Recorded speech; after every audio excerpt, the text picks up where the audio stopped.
Hi everyone, so today I'm going to show you how to use your Tombow brush pen, but I'm going to concentrate on the small end.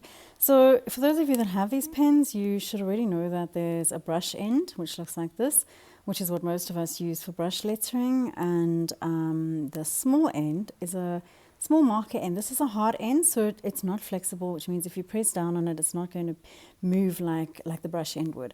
So if you're wanting to do fake lettering, which is where you are faking the brush lettered look, then the small end is quite a good end to use.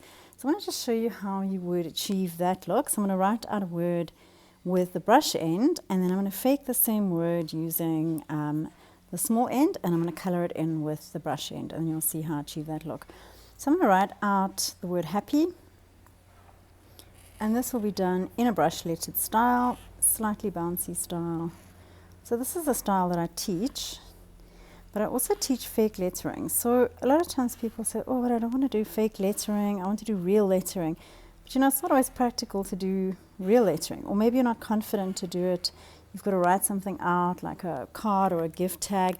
You're not confident to do it in the style. So then what you can do is use the small end, same color, small end, and you would actually draw your letters out. So what I'm going to do now is do the same word, but do it in a fake lettered style. So what I'm going to do is draw out my thick and my thin, and then color those in.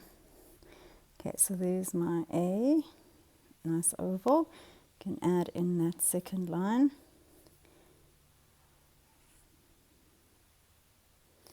Nice little P. Obviously you can do this in pencil first, but if you're going to do it in pencil, just remember that this ink often will seal the pencil onto your page, so you need to just be very careful of that. You could always trace it, if you're working on thin paper, you could trace a word, and otherwise just try and freehand, but kind of imagine the letters. So as I'm doing these, I'm kind of seeing where I'm supposed to be doing the next letter. So you've got to try and visualize it in your head. So maybe write it out in brush lettering first, even if it doesn't look great, at least you've got something to copy. So now what I'm going to do is go back and color in with my brush end. So the colors are going to be the same because I've outlined in the same color as my brush pen. So now I've got lines to color. It's kind of like just coloring in. So you've actually given yourself a nice easy space here to work in. And you can color over. Just remember with these water-soluble pens, and that goes for all the brands, when you go over them again, you end up with this ombre effect, so which means that you'll have darker and lighter patches. So just work very carefully. You can go over them a few times. So my colored in one is going to look darker than my original. So just remember that as well. So if you're trying to go for a certain look, then your color is going to go a little bit darker. You can always go back over those thin lines afterwards.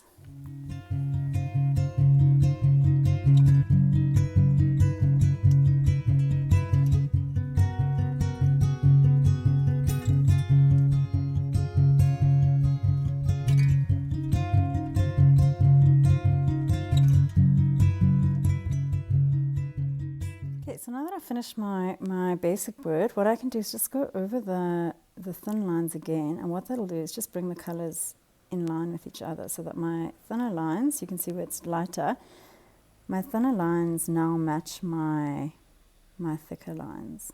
Okay, so and then where I've missed the odd little patch, you can just touch up. It's not going to be perfect, but it's better than writing something out in brush lettering and feeling like you've completely messed it up. You're not confident to do it, or you're just not sure about the sizing and the space. Because with brush lettering, when I start there, I'm not exactly sure how long I'm going to go with the word. With this style, you've got a little bit more control. So in that way, it is quite a nice style for beginners. And it also is its own style. It's not something that you have to be ashamed of doing. A lot of people feel that they can only do fake lettering because they don't know how to do brush lettering, or they're not good enough. It is its own style. So there are times where it's not practical to use a brush pen. Also, if you're wanting to write quite small, these big Tombows don't actually write in a small size. So you can go quite small with this this pen over here. So I've chosen to write out quite a big word, but if I decided I wanted to do a very little one, I could do exactly the same effect with a smaller size. So if I did my same Same H, I could just go half the size like that. I could actually just use this bullet end to color in my letter. So there's my H. Just use the same. I don't even need to use the brush end. This is also quite nice when your brush pen is maybe getting a little bit old and the point isn't quite as nice and fine as you'd like it to be. And it happens to all brush pens eventually. So that's quite nice. You'd struggle to get that small size using this big brush end. So that's just an alternative way of using your Tombows. You can still do all the effects with this. You can still do the blended effect. You can use the water brush over here. So there's lots of different things you can do with it. The other nice thing about using the bullet end is that if you decide you want to color your letters in like I've done here, but you want to color in with a different color. So say you decide you want to use a dark blue and a light blue. So you decide not to go for this sort of in-between blue. You're wanting a dark outline and a lighter blue. So here I've got a 555, which is quite a darkish one, and a 401, which is quite light. So this one on its own is really dark to fill in the letters, and this one's a little bit pale. So a really nice effect is using your dark one as an outline. I'm just going to do it here in the corner. And you can see, so if I do my same H in a darker color and let that dry, maybe take a couple seconds, let it dry, and then you take your lighter color and very, very carefully using the brush end, just fill that in. When I say carefully, remember these are water-soluble pens, so what will happen if you kind of go roughly and too fast and go into the outlines, you'll actually use the lighter brush to pull the dark blue into the light color. So be very, very careful of that. You just want to try and color inside the lines, not go too much over the darker blue. And you're just getting a beautiful two-tone effect. If you happen to go into the lines a little bit and you've picked up dark blue on the end of your nib, just take it and wipe it off on some scrap paper, and then it'll go back to being just the plain light blue. So there we go with our H nicely colored in, and that gives a very different look to that. It's also a very pretty way of getting a fake lettered look, fake brush lettered look.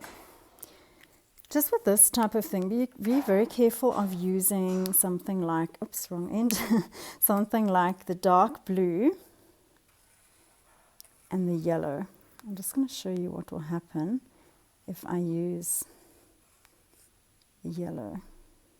So now if I take a light color and I go into my blue, I'm doing it nice and carefully here, but you'll actually see on the tip of the pen it's picking up on the blue, which means that if I keep going, I'm going to end up with a bit of a muddy, dirty look inside here. So if you look at this part of the letter, I'm just going to hold it up so you can see that part there, the second leg of the H, is quite dirty and muddy looking compared to that. So just be very, very careful of using a dark color Tombow and then a very sort of light bright one like this, and you can see the end of the pen. That pen is not damaged. I would just take a little bit of scrap and you can wipe that off using a bit of scrap paper. So you would actually just keep wiping. You can see there it's going back to being its normal yellow. Wipe, wipe, wipe. It might have a little bit of discoloration on the end, but it is still writing in yellow. There we go. So you haven't ruined the pen. It just doesn't look so nice on your letter. There are other color combinations that are really nice. So a dark purple outline with a beautiful soft lilac-y color inside is really pretty. You can, of course, also leave these open. There's no need to color them in at all. You can just leave it like this. You could also put little patterns in. You could put metallic colors in. There's all sorts of things that you can do with this. So I'm going to take that was my 606, and I'm going to take the 623, which is a beautiful light soft color, and I'm going to color in with that.